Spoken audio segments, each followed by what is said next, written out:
the Single Malt Whiskey Club here. So last month we featured an Israeli dry-aged whiskey.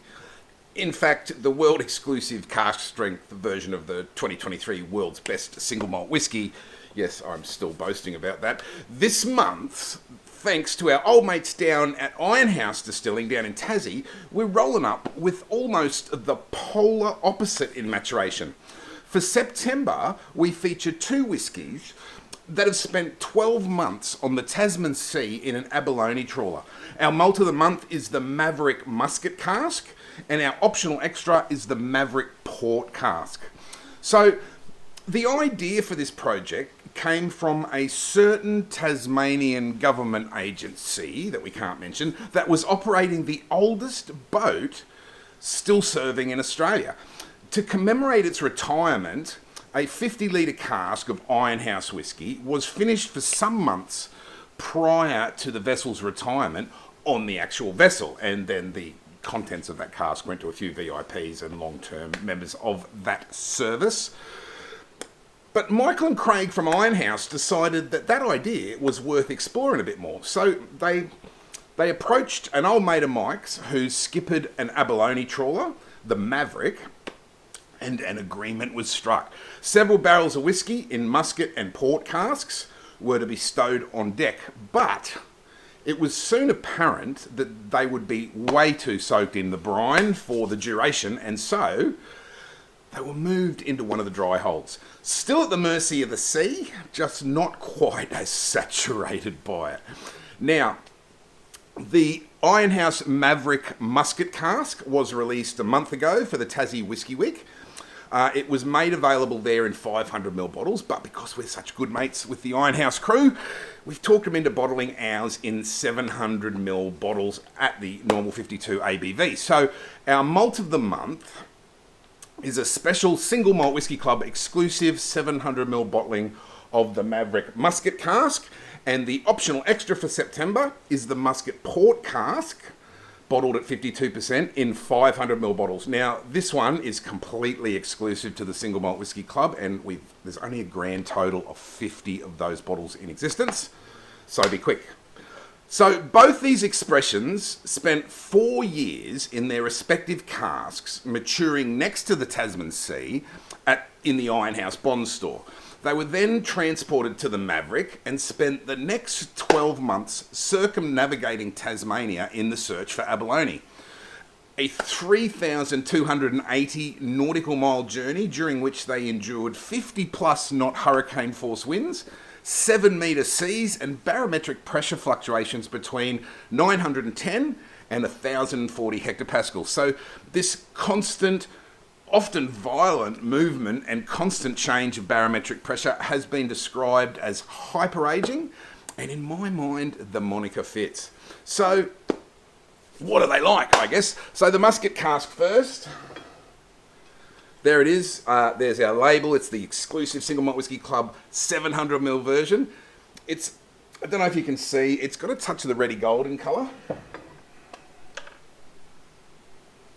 There it is, so that sort of reddy gold look.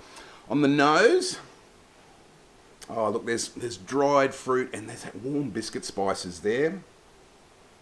Oh yum, the palate has a lovely rich mouthfeel. It's initially sweet, but it takes a slightly dry turn. Big sweet stewed fruit vibe up front. But there's a nice saltiness at the back of that.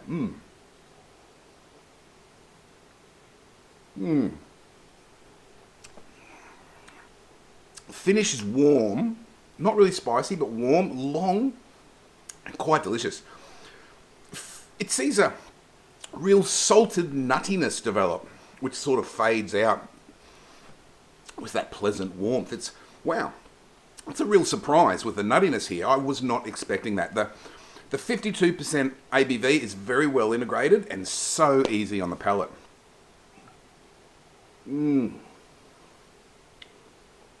Oh, I love that the year at sea makes itself so well known in this whiskey. That salty note is unmistakable and delicious. It's a chef's kiss to the whole story. Wow. So, onto the Maverick Port Cask. Here it is. The colour, there's the muscat cask, there's the port cask. So the colour is less reddy, more yellow, goldy than the muscat cask. On the nose, there's plum jam, sort of mixed peel, and also there's a sort of a creamy top end note there.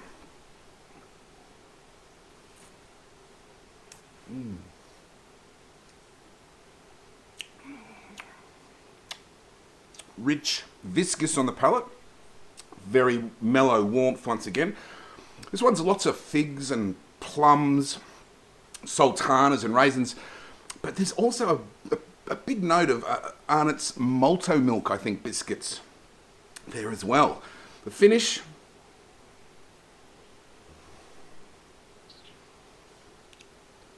Long. Once again, very satisfying. There's lovely salted caramel, there's coffee and malt. There's a swirl of salty ham running around the finish here. So overall, I think the Port Cask is a sweeter whiskey than the Maverick Muscat.